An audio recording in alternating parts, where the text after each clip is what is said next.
네, 투자 손자법 2부 순서 시작하겠습니다. 잠시 후 11시부터는 종목 상담 이어지고 있으니까요. 전화와 문자로 많이 참여해 주시기 바랍니다. 013-3366-0110으로 문자 또는 0232-2610으로 전화를 주시면 가능하십니다. 많은 관심 가져주시고요. 자, 먼저 오늘 준비된 내용부터 간략히 살펴볼까요? 네, 김동섭의 마켓포인트 시황 분석의 대가시죠. 솔로몬투자증권 김동섭 이사와 함께 글로벌 주요 이슈를 분석해보고 필승 투자 전략을 세워보겠습니다. 네, 동상이몽 수급으로 보는 시장에서는 투자 주체별 속마음도 살펴보고요. 박재민 팀장이 실시간 주체별 수급 상황과 개인을 위한 투자 전략까지 준비해드립니다. 네, 이슈 정복하기에서는 신한금융투자 최호선 과장과 함께 13년 거래은행에게도 문전박대를 받으며 줄도산이 이어지고 있는 중견건설사들의 현실대를 살펴보고요. 애플의 23번째 세계 개발자 컨퍼런스 WWDC 2012에서 밝힌 3가지 비장의 카드를 공개합니다. 차트를 알면 돈이 보인다. 정태근의 그것이 알고 싶다에서는 차티스트 정태근 전문가의 차트로 보는 종목 선정 대원칙 공개합니다. 네, 먼저 솔로몬투자증권의 김동섭 이사를 전화 연결합니다. 안녕하세요. 네, 안녕하세요. 네, 스페인의 10년물 국채 금리가 유로존이 창설된 이후 가장 높은 수준인 6.8%대까지 상승을 장중에 했다고 합니다. 이에도 불구하고 미국 증시는 상승 마감을 했다고 하는데요. 그 비결은 무엇일까요? 어저께 스페인 국채 금리 10년물이 6.83인데 이게 이제 7%대를 넘어가면 구제금융 신청을 과거에 다른 나라가 했었거든요. 그래서 이게 이제 위험 수위인데도 불구하고 미국은 상승을 했습니다. 그 이유는 다른 거 없고요. 미국에서 이 경기 부양책의 기대 심리가 좀 작용을 했고, 특히 5월 그 수입 물가가 2년 내 최대폭 하락을 했죠. 이것으로 인해서 양적 완화를 할 수 있는 여건이 더 완벽하게 만들어지는 것이 아닌가라는 부분이고요. 또 하나는 어저께 그 에반스 시카고 그 연방은행 총재가 이제 대표적인 비둘기파인데 이번 이제 오퍼레이션 트위스트가 연장이 유용하고 그것이 필요하다라고 얘기를 했습니다. 그것 때문에 스페인 문제가 수면 밑으로 가라앉는 모습이 나왔고요. 그로 인해서 주가는 미국이 오히려 전일 하락분을 다 메워주고 그보다 조금 더 상승하는 모습이 나왔다라고 보시면 되는데요. 이 스페인의 국채 금리가 7%에 육박하는 것은 전 세계 투자가들에게는 굉장히 위기감을 보여주는 모습이지만 이것을 나쁘다고만 볼 수는 없습니다.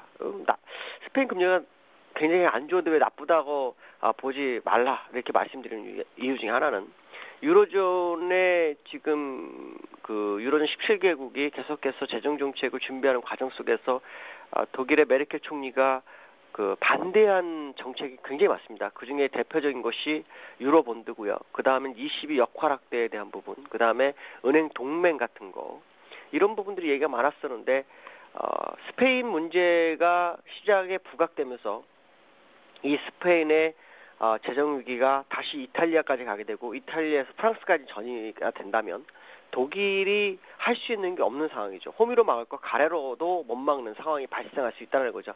결국 스페인 문제가 부각되면서 독일의 선택권이 제한이 돼버리는 상황이 됐고 그로 인해서 이번에 26일 정도에 있는 유로존 정례 회의 때 독일이 유로 은행 동맹이라든가 아니면 20의 역할론에 대해서 뭔가 못을 박을 확률이 굉장히 크지 않느냐라고 보고 있습니다. 특히 은행 동맹을 요구하는 것이 22 총재인 마리오 드라기 총재가 원하고 있거든요. 그러면 그 얘기는 결국에 와서는 22가 지금까지는 물가 안정이 아닌 정말 우리나라 한국은행이나 미국의 FRB처럼 채권을 무제한으로 살 수 있을 정도의 돈을 찍어낼 수 있는 능력을 갖게 된다라는 거죠. 그 얘기는 결국 스페인 문제가 부각되면서 그로 인해서 유로존의 해결 실마리가 점점 가까워진다라고 본다면 스페인의 국채금리 7% 가는 것이 두려운 상황만은 아닐 것이다. 잠시 시장은 그로 인해서 고통을 받을 수 있지만 유로존의 근본적인 해결책이 나올 수 있다라는 거 본다면 스페인의 국채금리 상승은 그래도 우리가 악재보다는 시장에서는 호재 쪽에 방향성을 줄 수도 있다라고 판단하고 있습니다. 네, 악재보다는 호재 쪽으로 더 무게를 실어주셨습니다. 자, 시장의 불확실성이 지속되고 있는 가운데 6월 달 선물 옵션 동시 만기일이 이제 하루 앞으로 다가왔습니다. 워낙 상황 자체가 좀 불안불안하다 보니까 이 만기일에 대한 불안감도 함께 시장에서 좀 커지고 있는 것 같은데요. 자, 대응 전략을 어떻게 가져가 볼까요?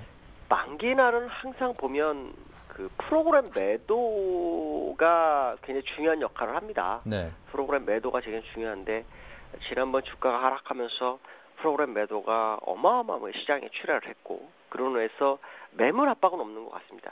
그렇다면 또 매수할 여력이 있나라고 확인해 보면 또 매수 여력도 별로 없는 그런 상황입니다.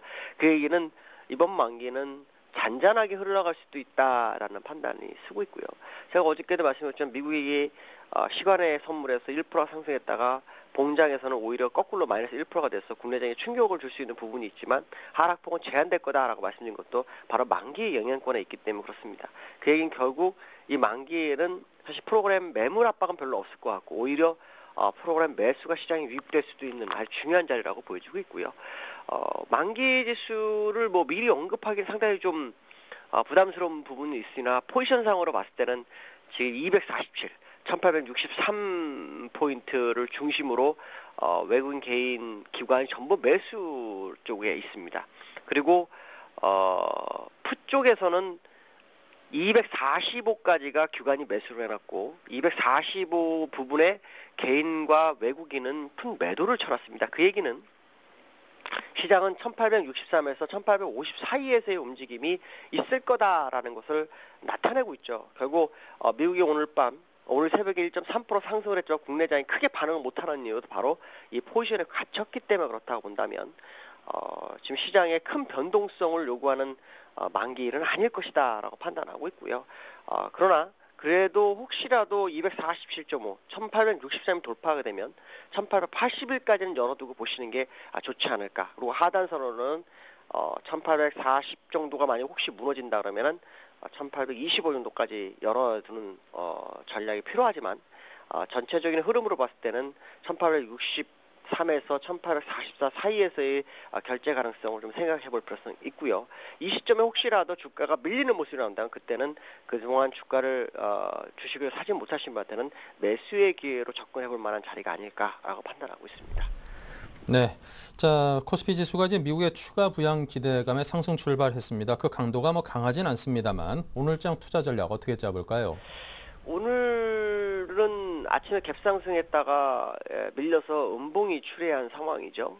근데 만약에 시장이 강하다라고 한다면 일봉사의 기준선가는 1873포인트를 안착하는 게 좋고요. 그러나 포지션상으로는 거기까지 좀 쉽지가 않은 그런 모습이죠.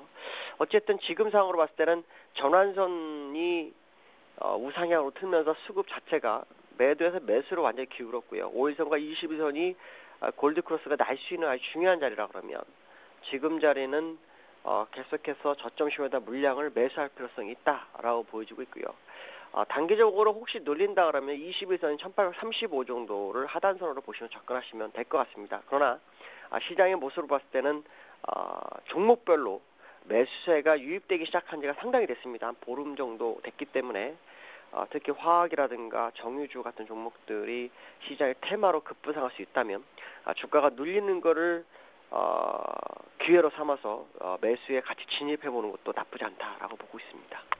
네, 주가가 눌릴 때 매수 진입의 기회로 삼아라. 알겠습니다. 자, 지금까지 김동섭 이사와 함께했습니다. 고맙습니다. 네, 감사합니다. 네, 자 계속해서 신한금융투자 PWM 압구정센터 박재민 PB팀장 화상 연결로 만나봅니다. 안녕하세요. 네, 안녕하세요. 네, 먼저 양시장의 흐름과 주체별 수급 상황 볼까요? 네, 밤사이 미국이 경기 부양 기대치 결국 시카고 연준 의장이 고용 지표가 악화됐으면은 연준에서 추가 액션을 취하겠다 이런 발언으로 결국 다음 주에 예정되어 있는 연준 회의에서 경기 부양차 오퍼레이션 트위스트 2차 양적 완화가 끝나고 결국엔 3차 양적 완화를 시행할 것이다. 그런 기대감에 많이 올랐다고 하는데요.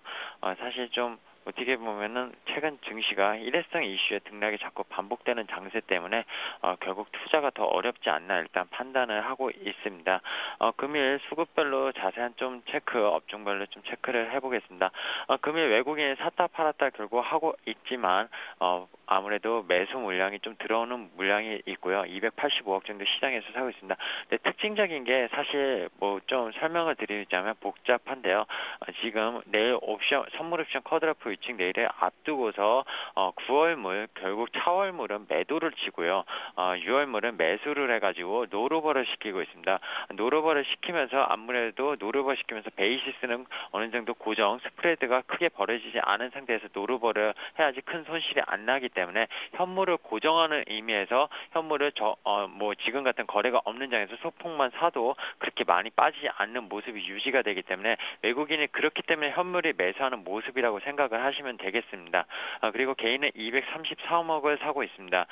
기간은 207억 팔고 있고요. 프로그램이 444억 물량 정도 나오고 있습니다. 뭐 오늘 업종별로 특징적인 거는 사실 운수장비 업종에서 외국인이 사고 있고 개인이 팔고 있다. 이 정도로만 좀 보시는 게 맞겠고요. 코스닥은 잠깐 좀 살펴보겠습니다. 개인이 180억을 시장에서 사고 있고요. 외국인이 92억 팔고 있고 기관이 76억 팔고 있는데 금일 넥슨에서 이제 NC소프트랑 자회사, 게임아이 그리고 JC를 이제 흡사합병, 인수합병 하겠다 이런 소식이 아침에 나왔지만 넥슨에서 거부를 하면서 게임주들이 좀 상당히 많이 출렁이는 모습을 보입니다. 아침에 많이 강했던 게임아이 뭐 거의 가격 제한폭까지 많이 올라갔었는데 지금 그런 넥슨의 부인 공시설 때문에 게임주들이 전부 다 약세로 돌아섰고요.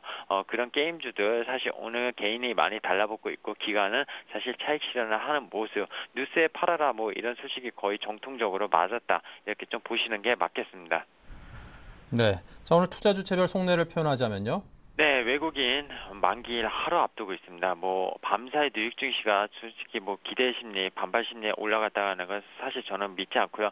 기대감 속의 상승은 단순 기대 심리일 뿐입니다. 어쨌든 그다음 만기라는 거는 상당히 중요합니다. 국내 증시가 만기뿐만 아니라 이번 주 금요일 중국과 미국의 옵션 만기일도 기다리고 있고요. 홍콩도 만기일입니다.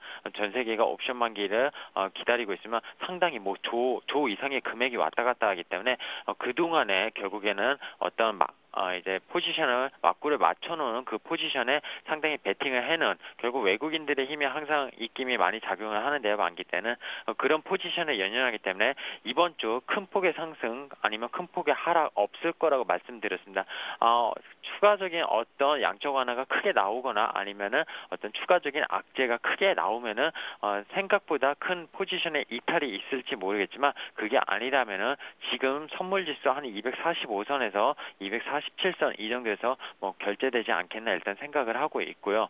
아무래도 그렇기 때문에 외국인의 파생의 플레이를 계속하고 있으니까 니네가 파생의 플레이를 아냐 이런 식으로 좀 접근을 하시는 게 맞을 것 같고요. 개인은 정책 공조 나오는 것 같다. 확실히 바닥인가 보다 사자 했는데 또 지금 팔고 있습니다. 왜냐면 아침에 오르다가 밑에 좀 내려가니까 불안한가 봅니다. 기간 여전히 불확실성 속에 관망을 하는 분위기입니다. 하지만 오후 들어서 기간이 최근에 좀 사는 모습 계속 보이고 있는데 기간도 결국에는 이런 변수를 예측하지 못한다는 게 계속 방증이 되고 있습니다. 네. 자, 오늘장 개인을 위한 투자 전략을 제시해 주신다면요. 네, 앞서 말씀드렸지만 기대감 속의 상승은 단순 기대 심리일 뿐 어떤 확인되지 않은 것은 결국에는 그 기대 심리가 꺾이면은 큰 하락으로 돌아올 수 있다는 거 항상 명심하면서 투자를 해야 됩니다.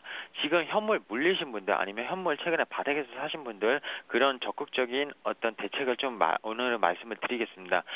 현물 기존에 물리신 분들 사실 IT랑 자동차를 갖고 있지 않는 한 큰 손실을 아마 보고 있을 거라 일단 판단을 하는데요.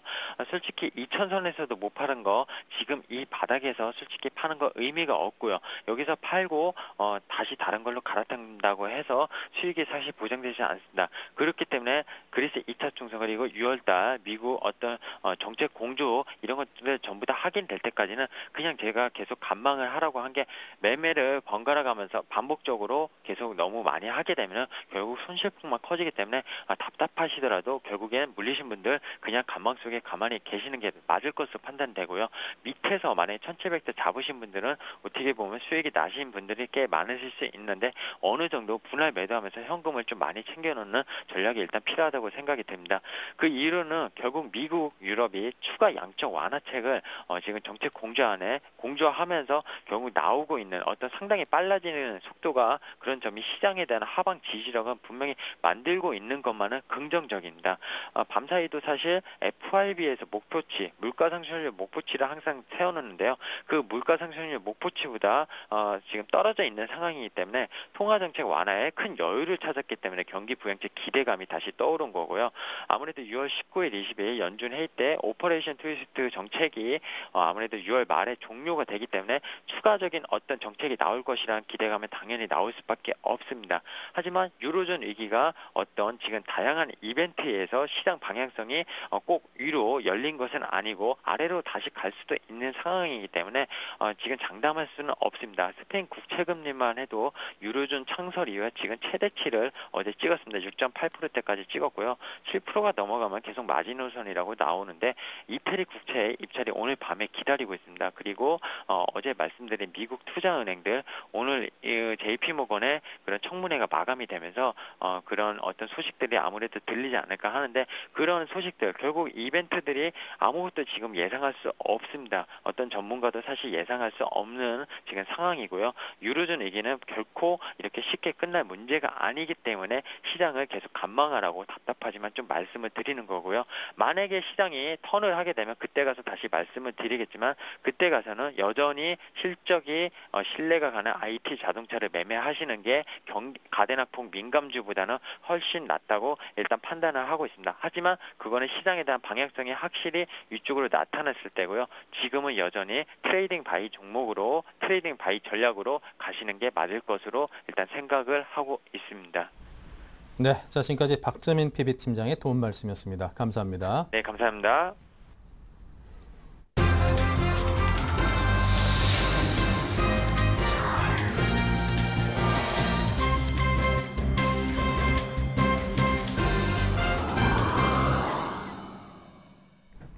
네, 본격적인 오늘 장 전략을 짜보겠습니다. 오인의 전문가와 함께하는 12자 투자 전략부터 볼까요?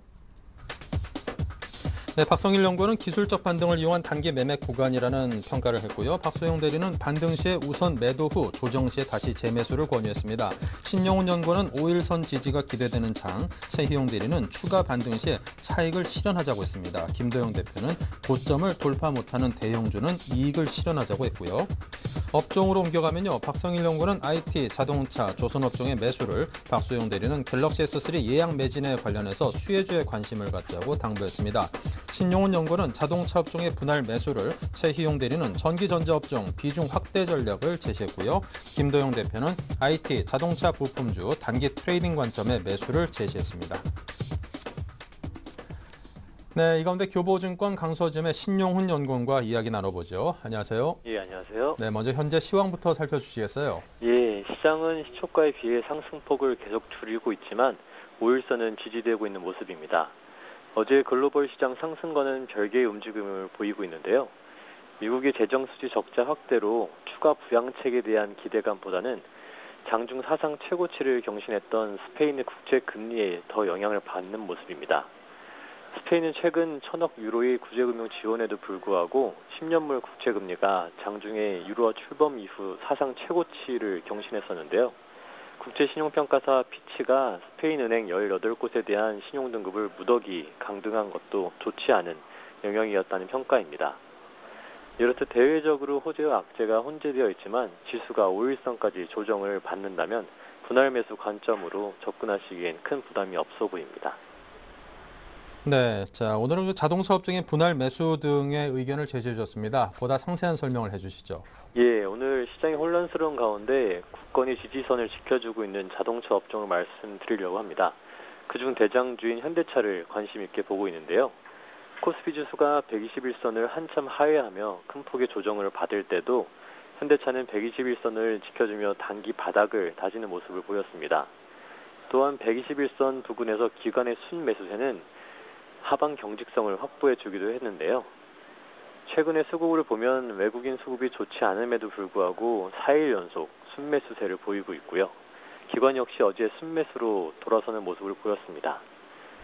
이러한 단기 바닥을 다진 후에 있는 외국인과 기관의 순매수세는 현대차의 과거의 실적과 미래의 실적에 대한 기대감에 기반할 수 있는데요.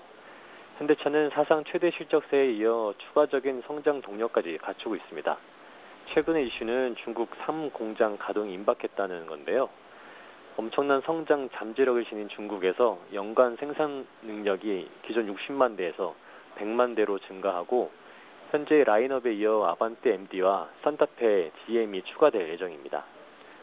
또한 브라질 공장 설립과 미국 및 터키 공장의 생산 능력 확대로 인해서 펀더멘털은 더욱 견고해질 것으로 예상이 되고요.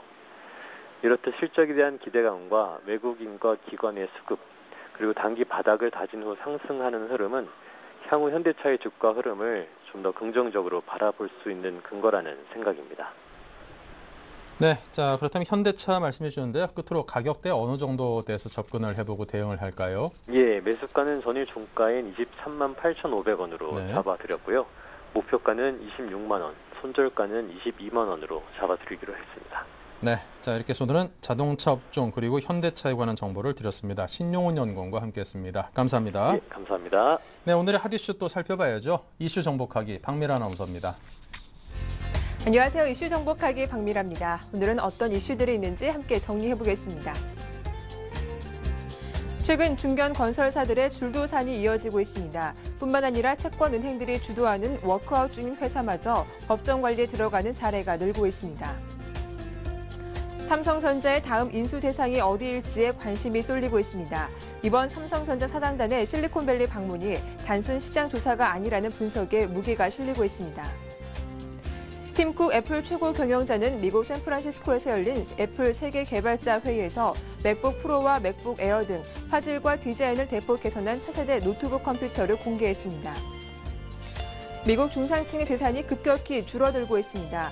2007년부터 시작된 금융위기로 중산층이 보유하고 있는 부동산 가격이 크게 하락했기 때문입니다. 네, 이슈 정복하기 오늘 순서는 신한금융투자 압구정지점 최호선 과장과 함께하겠습니다. 안녕하세요. 네, 안녕하세요.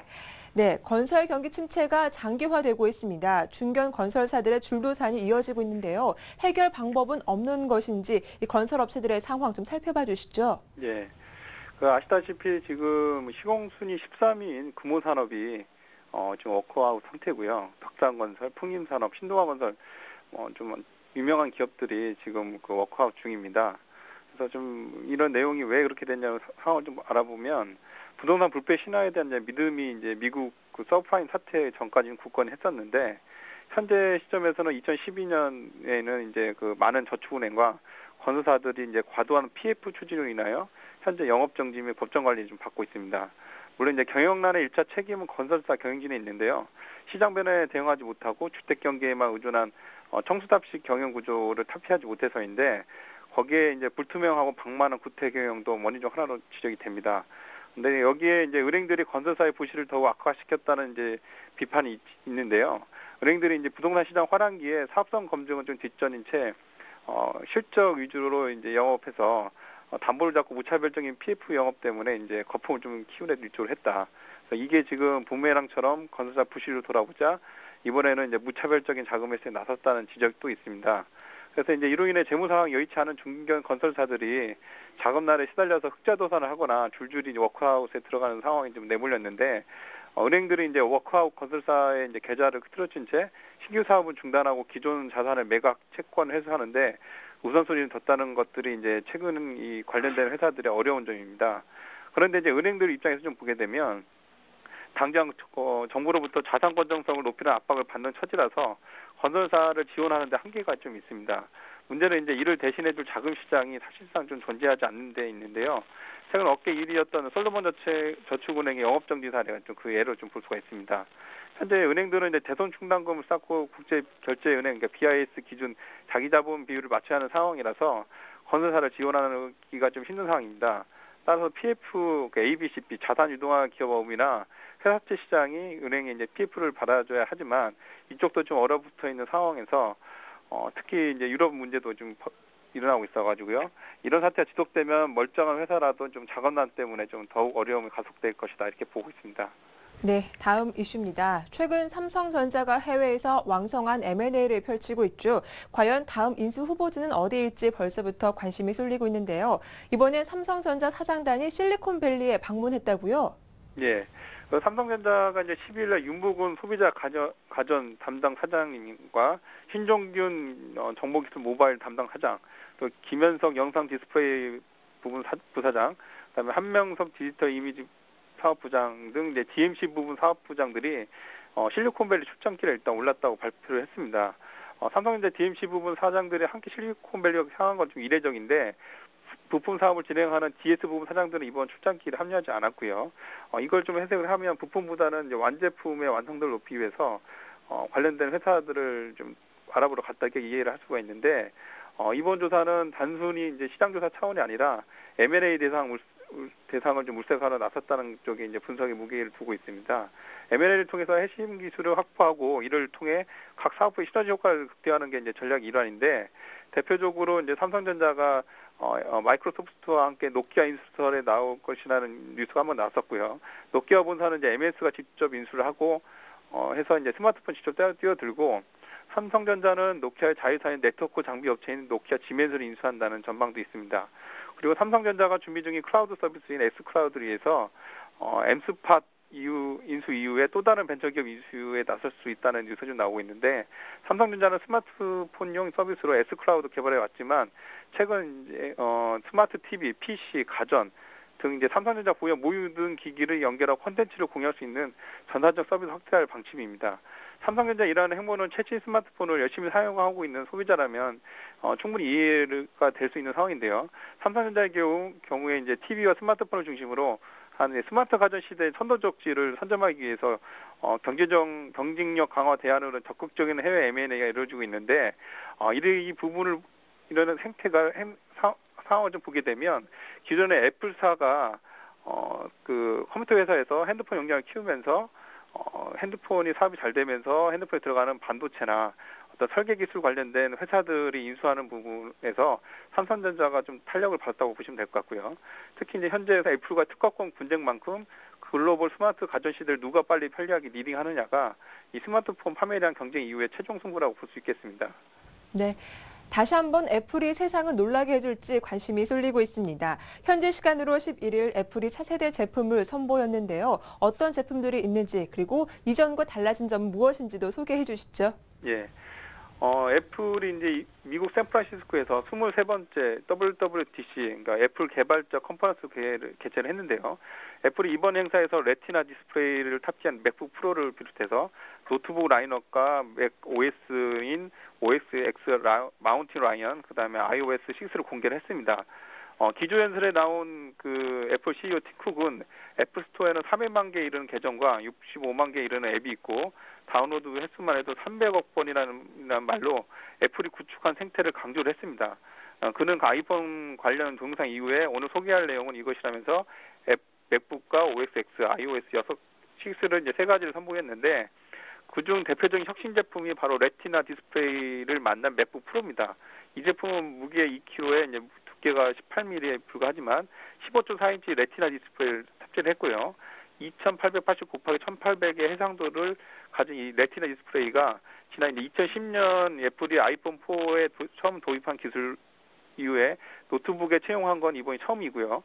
거기에 이제 SSD가 장착된 초경량 노트북 맥북 에어 이후에 또 한 번 노트북계 혁신적인 제품을 내놨다고 볼 수가 있습니다. 그래서 맥북 에어와 이제 울트라북 시작 개척에 이은 고해상도 노트북 시장을 애플이 일단 열었다고 보시면 될 것 같고 후발 업체들의 이제 그 비슷한 제품이 나올 걸로 예상이 되고 있습니다.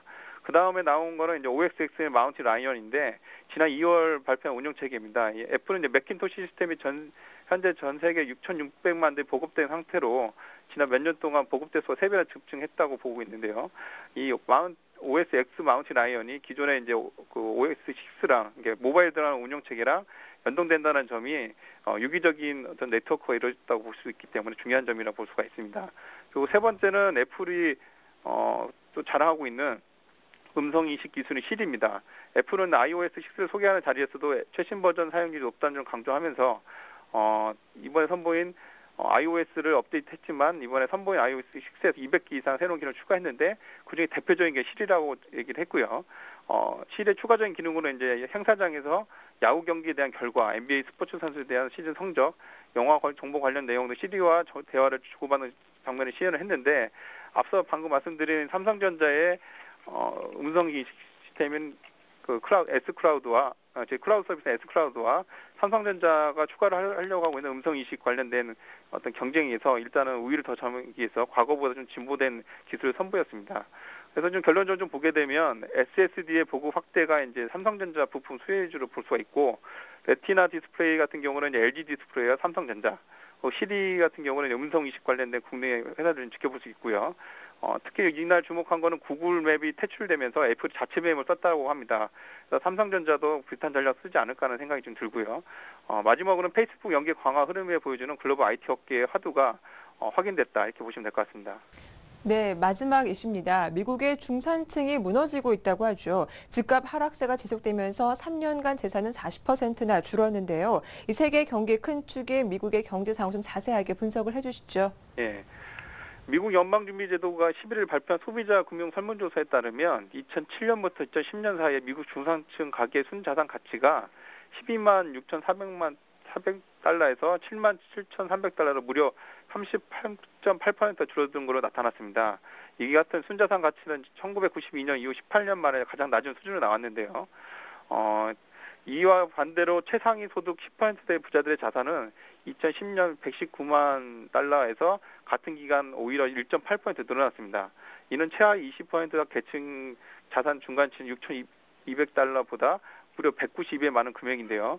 두 계층의 재산 격차는 2007년 138배, 2001년에 106배에 비해서 지속적으로 확대되고 있고, 소득 상위층과 하위층 사이의 양극화가 심화되고 있다는 뜻입니다.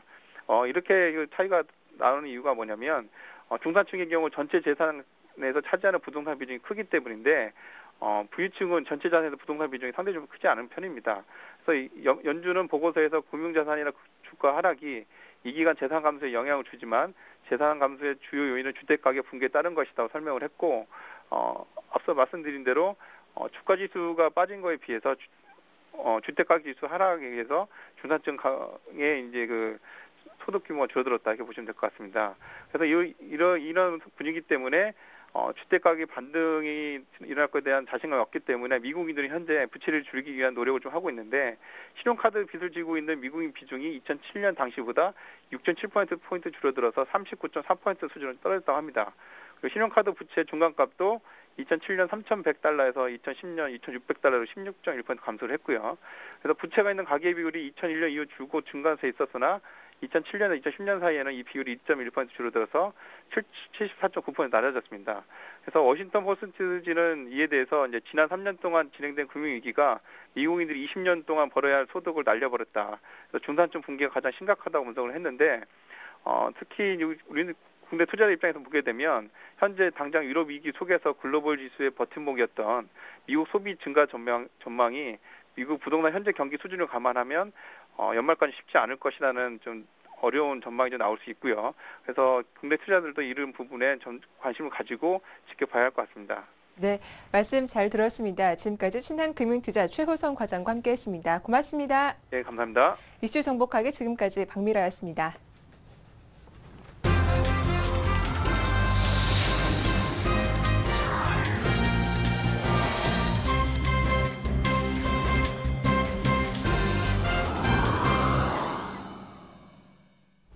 네, 자 중국 증시에 대해서 알아보겠습니다. 리딩 투자증권 우성재 팀장입니다. 안녕하십니까? 예, 안녕하세요. 네, 그쪽 분위기 전해 들어볼까요?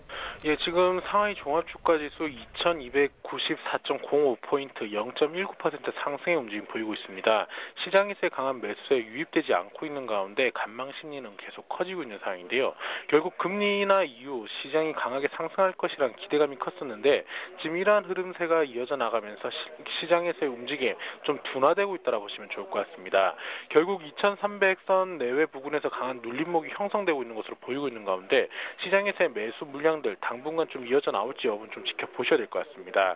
전일 0.7% 급락했던 가장 큰 이유 중에 하나가 발전개발위원회에서 부동산 긴축 기조가 당분간 유지될 것이라 언급을 내놨던 것이 시장에서 부담감을 나타내는 모습이었는데요. 지금 발전개발위원회 한 관계자가 부동산 규제 완화는 경기 부양의 두 번째 카드가 될 것이다라는 루머가 돌았다는 것에 대해서 이러한 입장이 부정적이라는 언급을 내놨었습니다. 결국 발전개발위원회에서 공식적으로 부동산에 대한 규제 완화는 안 이어져 나갈 것이라는 언급을 내놓으면서 시장에서 이것에 따른 실망 매물들이 출현한 것이 가장 컸던 이유였었는데요.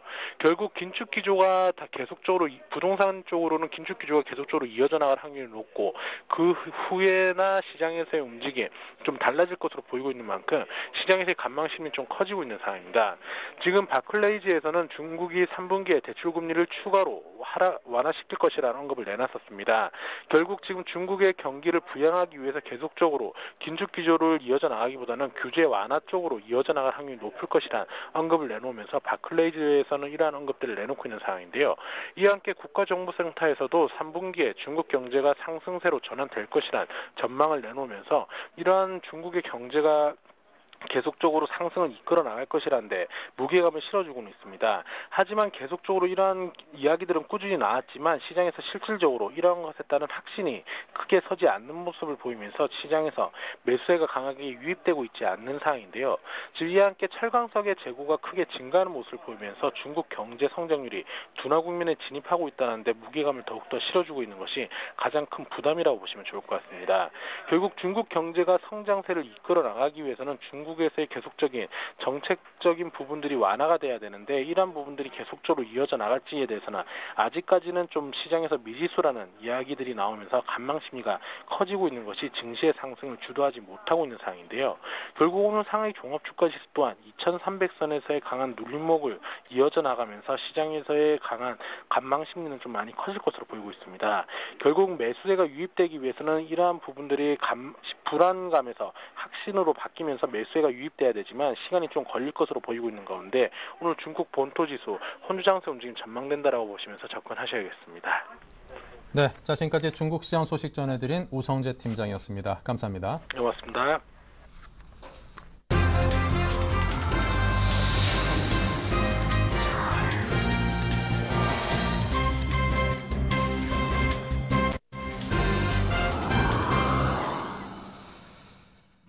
네, 안녕하세요.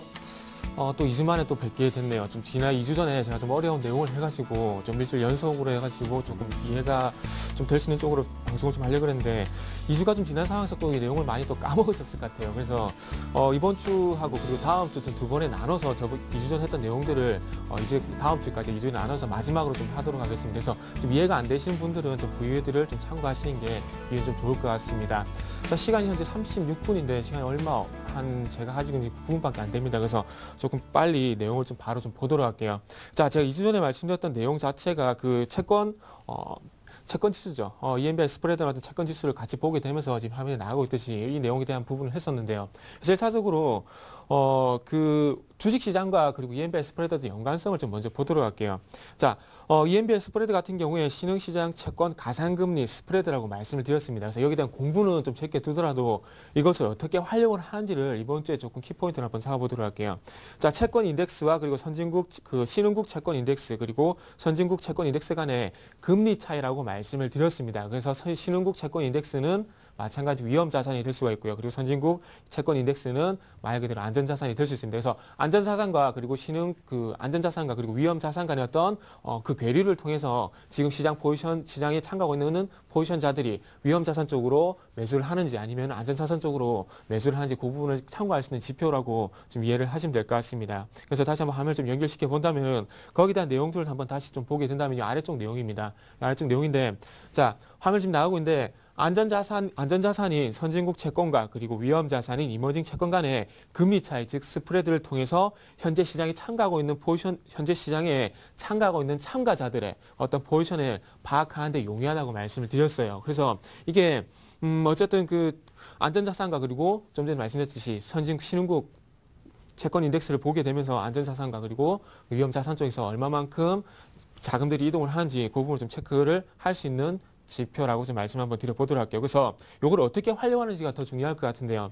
자, 지난 시간에 그 2주 전에 말씀을 드렸듯이 또 화면을 좀 보게 된다면 스프레드가 좀 확대가 되면은 이게 무슨 말이냐면 스프레드가 확대가 된다는 말은 신흥국 투자의 위험도가 그만큼 증가한다고 보시면 될 것 같아요. 그래서 즉 쉽게 말하면은 위험 자산보다 안전 자산을 더 선호하는 현상이 시장에 현재 발생을 하고 있다고 보시면 될 것 같아요. 그래서 아래쪽 내용도 연결해서 본다면은 스프레드가 축소가 된다는 것은 신흥국가들의 투자 위험도가 감소를 한다는 그런 이해를 하시면 될 것 같습니다. 그래서 스프레드가 축소가 된다는 것은 아래쪽에 또 연결해서 본다면은 안전자산보다 위험자산을 좀 더 선호를 한다고 보시면 될 것 같아요. 그래서 이 지표를 보실 때 스프레드가 확대가 되는 것은 그만큼 안전자산을 선호하고 있기 때문에 위험자산에 돈이 빠져나가고 있다. 즉 주시장이 하락할 가능성이 크다. 이렇게 이해를 하시면 될 것 같고요. 그리고 스프레드가 축소가 된다는 것은 안전자산보다는 위험자산을 선호하기 때문에 주식시장 쪽으로 자금이 들어올 가능성이 크다 보시면 될 것 같아요. 그래서 스프레드가 확대가 된다는 것은 주식시장이 호재, 스프레드가 축소가 된다는 것은, 그러니까 스프레드가 이렇게 확대가 된다는 것은 주식시장의 악재라고 보시면 될 것 같고요. 이렇게 축소가 된다는 것은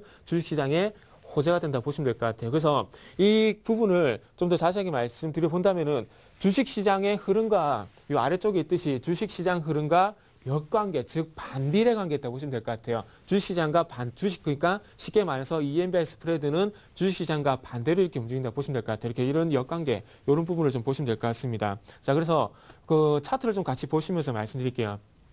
저번주에 한번 보여드렸던 지표인데, 자, 화면 좀 보시게 된다면은, 자, 아래쪽으로 보시게 된다면은 19.07.2011이 있는데 이건 무슨 말이냐면 뒤에서부터 보시면 돼요. 2011년 7월 19일이라 보시면 됩니다. 아래쪽에 보시면 2011년 7월 19일이라 보시면 되는데 2011년 7월 19일 날 코스피 지수가 2130포인트라는 얘기입니다. 근데 이후에 볼게요. 2011년 9월 26일은 코스피 지수가 1644포인트까지 빠졌어요. 근데 코스피가 2130포인트에서 2644포인트까지 하락을 할 때 EMBI 스프레드가 어떻게 됐습니까? 위쪽으로 올라갔죠. 즉 화면을 보시면은 시장이 약세를 보이게 되니까 어떻게 됩니까? 스프레드가 확대가 되죠. 즉 스프레드가 상승을 했다는 겁니다. 이때 당시 어떤 일이 있었죠?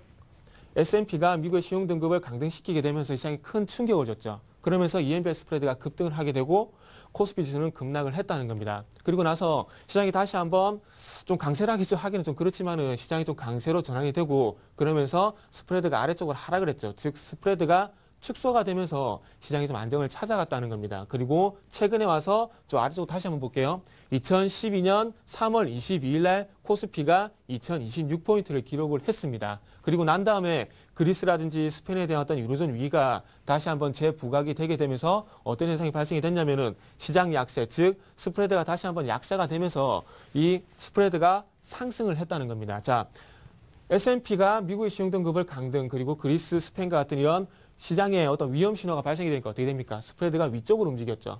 위쪽으로. 그리고 난 다음에 주식시장을 보시면 알겠지만은 주식시장이 하락을 했다는 겁니다. 그래서 지금 2012년 8월 18일 날 1782포인트, 여기도 마찬가지로 코스피가 2026포인트에서 2012년 5월 18일에는 1782포인트까지 하락을 했다는 겁니다. 자, 이 화면을 보시고 이게 또 이해가 안 되실까 봐 제가 화면을 하나 더 준비를 했습니다. 어떤 화면이냐면, 자, 볼게요.